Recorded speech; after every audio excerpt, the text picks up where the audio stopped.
मैं ज्योतिर्विद डॉक्टर गजेंद्राचार्य, प्रकाशक विशाल ज्योतिष कार्यालय, 20-33-3 बोधगया मठ, बैजनाथा कमच्छा, वाराणसी से यूट्यूब चैनल के माध्यम से अपने सभी सब्सक्राइबर लोग के लिए तथा संपूर्ण देशवासियों को ज्योतिष शास्त्र का विशेष ज्ञान प्राप्ति हेतु अपनी 25 रचनाओं में यह स्वर्णिम रचना बृहद ज्योतिष रहस्य है, जो कि 5151 पृष्ठों में शुद्ध हिंदी भाषा में 5005 कुंडलियों से युक्त 5151 पृष्ठों में उद्धृत है।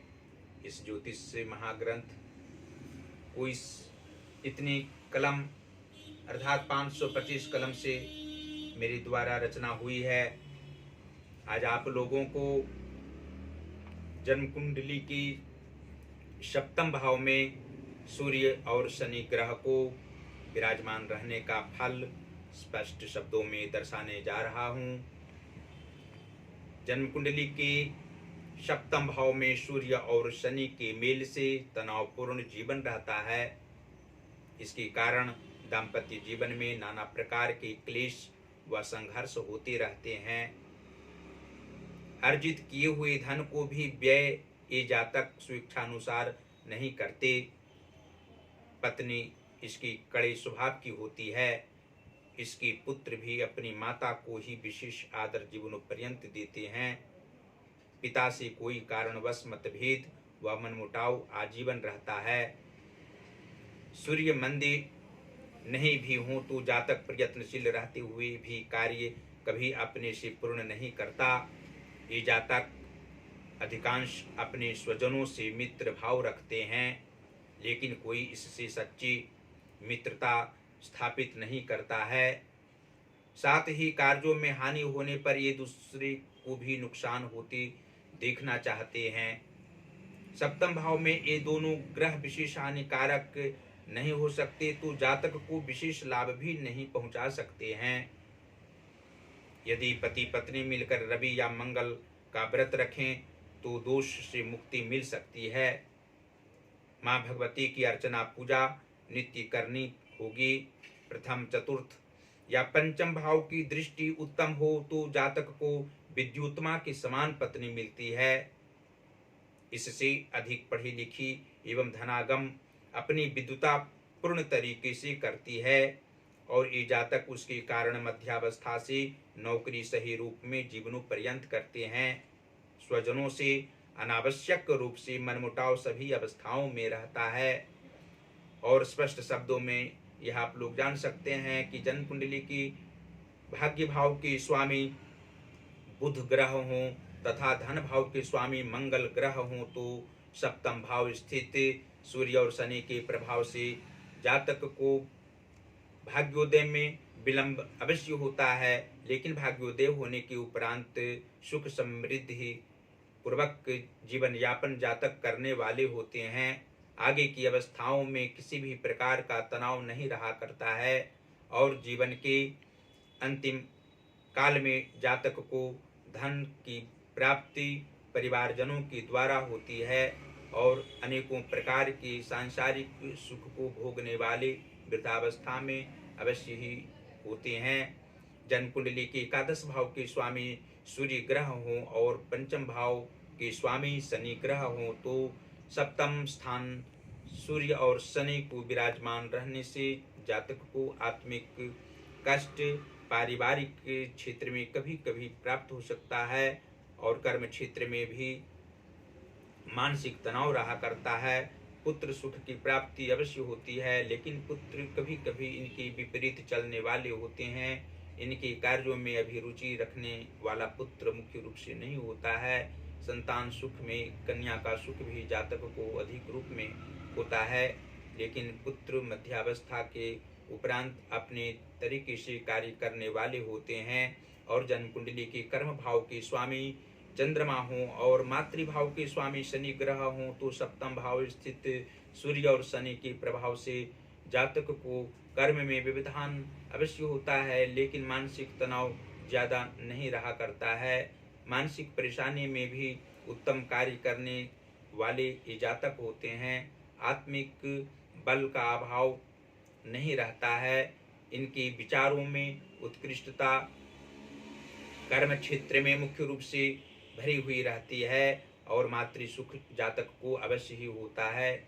इनके कार्यों से इनकी माता को आत्मिक खुशी प्राप्त होती रहती है।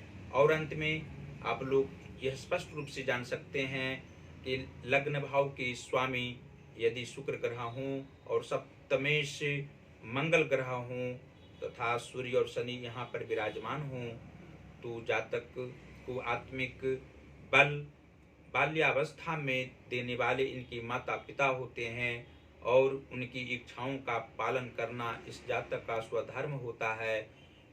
पत्नी के साथ संबंध अच्छे होते हैं। इनकी पत्नी भी मानसिक तनाव में रहा करती है, लेकिन मध्यावस्था के उपरांत भी आत्मिक सुख पत्नी के द्वारा अवश्य ही इस जातक को प्राप्त होता है।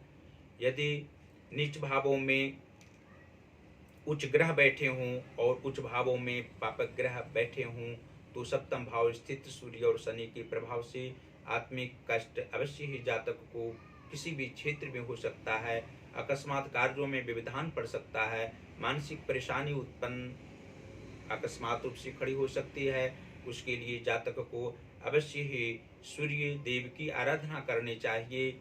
सूर्य आदित्य हृदय स्तोत्र का पाठ करना चाहिए। ओम घृणी सूर्याय नमः इस मंत्र का आवाहन 3 माला अवश्य ही जातक को प्रत्येक दिन सुबह में स्नान करने के उपरांत करना चाहिए। और भगवान शिव की आराधना ओम नमः शिवाय मंत्र का 3 माला जाप करने से आत्मिक सुख अवश्य प्राप्त होगा। नाना प्रकार के सांसारिक दुख से निपटारा पाना हो तो उपरोक्त विधि के द्वारा आप लोग प्रसन्न रह सकते हैं और अन्य प्रकार के सुखों को प्राप्त कर सकते हैं। अंत में इस ज्योतिष महाग्रंथ को मंगवाने के लिए आप लोगों से अवश्य कहेंगे। इसको मंगवाने से आप लोग 100% सांसारिक सुख को प्राप्त कर सकते हैं। इसके ज्ञान से अनेकों प्रकार के व्यक्ति को संसार के सभी समाज के व्यक्ति को आत्मिक सुख प्रदान कर सकते हैं। इसको मंगवाने के लिए हमसे सीधा संपर्क कर सकते हैं और साथ साथ ज्योतिषीय कार्य के अलावा हम प्रकाशिकी कार्य यहाँ से करते हैं। हिंदी का पुस्तक हो, संस्कृत का पुस्तक हो या इंग्लिश का बुक हो, इस प्रकाशक विशाल ज्योतिष कार्यालय से आप लोग अवश्य ही प्रकाशित करावें और उचित समय पर यहाँ से पुस्तक प्रकाशित करके दिया जाएगा। उचित मूल्य आप लोग से उचित धन आप लिया जाता है, आप उस लोग से भी आगे लिया जाएगा। हमसे संपर्क करने के लिए आप लोग सीधा संपर्क कर सकते हैं। जो व्हाट्सएप नंबर हमारा है 94512287 और 47 दूसरा नंबर है। जो पेटीएम नंबर हमारा है 88407617 और 92। हमारी वीडियो को देखने के लिए आप लोग इंस्टाग्राम पर भी देख सकते हैं। ज्योतिष महाज्ञान अकाउंट है, उसको अवश्य ही आप लोग फॉलो करें और फेसबुक पर अवश्य ही आप लोग हमारी वीडियो को देखें।